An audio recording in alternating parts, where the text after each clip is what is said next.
Hey guys, good afternoon. Happy Thursday. It's Brett here. Hey, I appreciate you always joining our live events. Hey, today wanted to chat on earnest money and kind of what is that? What's that? It's a key piece of any real estate offer on a new house, kind of how it works in general. But then also we have an earnest money protection program, something kind of fun we do here at Directors. It's been an awesome key piece we've used to help our clients stand out when they make an offer. As many of you know, it's competitive out there right now. So this is a key way to differentiate. So in general, kind of just diving through what earnest money is. So essentially when you make an offer, part of it's going to have earnest money in there.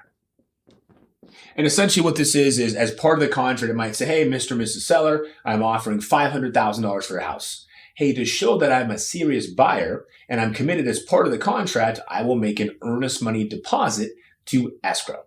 So it's a very standard part. Now I like to mention, earnest money is nothing extra as far as down payment. So if we were planning on, $20,000 for your down payment or closing cost or total cash you wanted to put into a purchase, and we said, well, we're going to do $5,000 earnest money, that would be a deposit up front. And then you have $15,000 due at closing. So again, it's the same $20,000. So again, some clients ask, is earnest money extra? It's not extra. It's just upfront versus at closing. So that's a little bit of a spread of how and when you would do it. But why is there earnest money? So in general, earnest money is, again, making sure that we are committed to the contract, a little bit of like a good faith. If we think about it, if somebody was out there enforcing, maybe an unethical buyer might go out and make offers on 6 or 7 homes and potentially could get those accepted. And if there's not a deposit or some commitment to the sellers, they could potentially be in contract on multiple deals and then just walk away. So it's a commitment to the seller. And if you don't comply with the contract, the terms that you've agreed to in the contract, and just break the contract or walk away, then you would forfeit that earnest money. Now that may seem scary. I will tell you, in 20 years and thousands of loans, I don't know if I've ever had even one client lose earnest money because there's plenty of protections there. But that's the idea is, hey, I'm committing to the contract, I'm making a deposit, and if I break the contract, I will lose my earnest money. So what are some of the things to protect you guys? So again, your real estate agent will go through all these details with you, but from my perspective, I want to at least just run through a high level. There's 3 main contingencies to protect clients: inspection, appraisal, financing. Now these are, again, the 3 main contingencies that are part of a purchase and sale agreement to protect the buyers. There are other ones, specifically title or feasibility, other little contracts, but these are the main 3 contingencies we see in there. And again, the reason for it would be is this: hey, let's say we made that deposit of $5,000 earnest money in good faith, but we have an inspection contingency. Now we perform our inspection and there's a concern. We want to back out of the contract or renegotiate the price. You are able to do those negotiations, and if the sellers don't agree, you can cancel the transaction and get your earnest money back. That's the inspection contingency. Similar with an appraisal. Okay, now we're into the next steps. We do an appraisal. There's a challenge with the appraisal, or there's a concern. You want to negotiate, they're unwilling to, you can walk away and keep your earnest money. And finally, financing. Hey, I've done everything I could to get a loan, and unfortunately I lost my job. Or the lender now tells me I don't qualify. Fortunately, that'd be a tough thing, but we see that as an industry sometimes. Once again, you gave your best effort to get qualified. You can't. You can back out of the contract to keep your earnest money. So again, these contingencies in general are a good thing. They're designed to protect you as a buyer. Now, that being said, as you think about it from the seller's perspective, hey, it's great that a client's putting up earnest money. But I had mentioned in 20 years and thousands of loans, almost nobody ever loses earnest money. And sellers realize this. So it's great. It's part of the contract, but it's very unlikely they ever get the earnest money.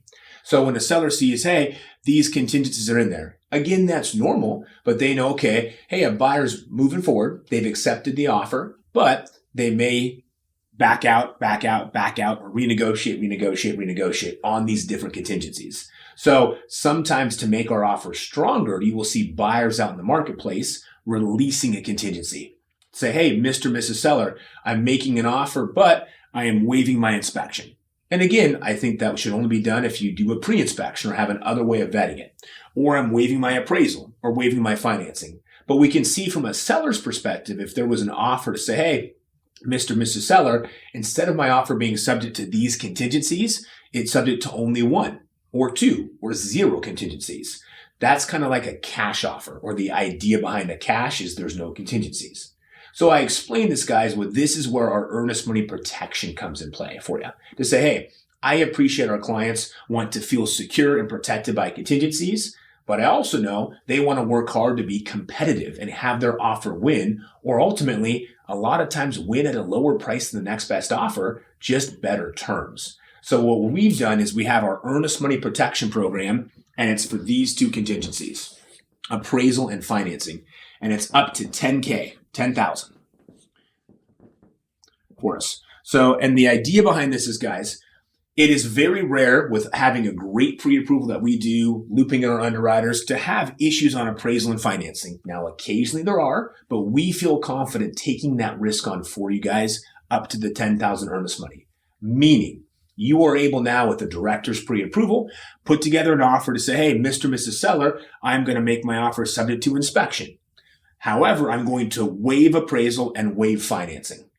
Now, that's a much more compelling offer to the sellers, but behind the scenes, if something did happen on the appraisal or something happened on financing, even if it's not director's fault, you lose your job, something happens with your credit score, and those issues cause the deal to fall apart, and since you waived it, you lose that 10,000, we would reimburse you the 10,000 for us.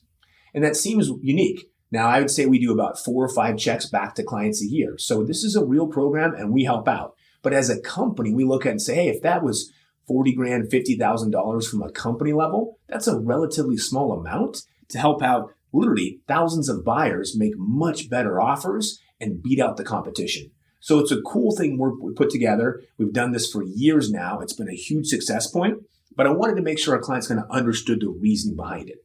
Now, again, if you think about it from a seller's perspective, I had mentioned the sellers almost never get earnest money. So the cool part here is not only are you simplifying the offer and taking away 2 big contingencies, but you're able to release that earnest money. Meaning if you had this offer where you're going to keep an inspection, say you had a 3-day inspection. Once you're done with the inspection and you're satisfied and you and the sellers have negotiated, if you waive these 2 contingencies, that 10,000 is now released to the seller. The seller actually gets the money before closing.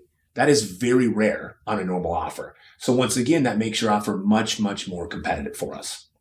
So that's kind of a little breakdown, guys. My suggestion is this from a use standpoint. Obviously, I'd love to coordinate with our buyers and our agents as partners and work as a team. But if your plan is to do 10,000 or less in earnest money, I suggest fully waiving appraisal and financing contingencies because you have the full protection of ours. And that makes the offer much, much more streamlined. Now, if you're planning to do over 10,000 earnest money, some of my clients will decide, well, instead of 20,000 earnest money and keeping contingencies, I may just lower my earnest money to 10,000 and release these for a cleaner, simpler offer. And that's something to discuss with your agent. The other option for us would be is if we wanted to do, let's say, 20,000 or 50,000 earnest money on a bigger price point. We could say, well, we're going to do 50,000 in earnest money. So we're going to keep all 3 contingencies to protect that. However, we're going to add an addendum, say, Mr. and Mrs. Sellers, after the inspection, we will release 10,000 of the earnest money non-refundable. So it's a great way to still take advantage of this protection program. You'll be able to have 50,000 earnest money on paper. So let's say this one, 50,000 K total, which is very strong, but 10,000 of it could be released non-refundable after the inspection because hey, if something again happened in appraisal or financing, that 10,000, even though it's fully released to sellers, we would reimburse. So my point, guys, there's a way to use this on every deal of every size. Some deals have more impact. Sometimes we fully waive the contingencies of appraisal and financing. Other times clients leave those in place with large earnest money and just manually release 10,000 of it. But it's a great tool to show much more confidence and simplicity in the offer. So I've had many, many buyers where this was the extra piece needed to beat out the next offer. But again, I've had a lot of folks when we piggyback this on releasing contingencies or waiving contingencies, releasing earnest money, super short closing, personal phone calls from us, and underwriting approval, we've won at a lower price. I recently just had a client where we won $30,000 less than the top offer because our terms were better. So I love to emphasize it because terms mean a lot. Price is great and sellers care about it, but they want a deal that's going to close and close as promised. So again, they're willing to take a lower price if the terms are proper. So again, guys, questions on earnest money in general, your agent will talk through some of those things, but I'm always here for you, especially when it comes to the earnest money protection. And the key is how to actually write that into the offer to get that benefit with the seller. Let me know. I'm happy to go through it. And we'll always discuss this as part of the pre-approval. So thanks again for joining.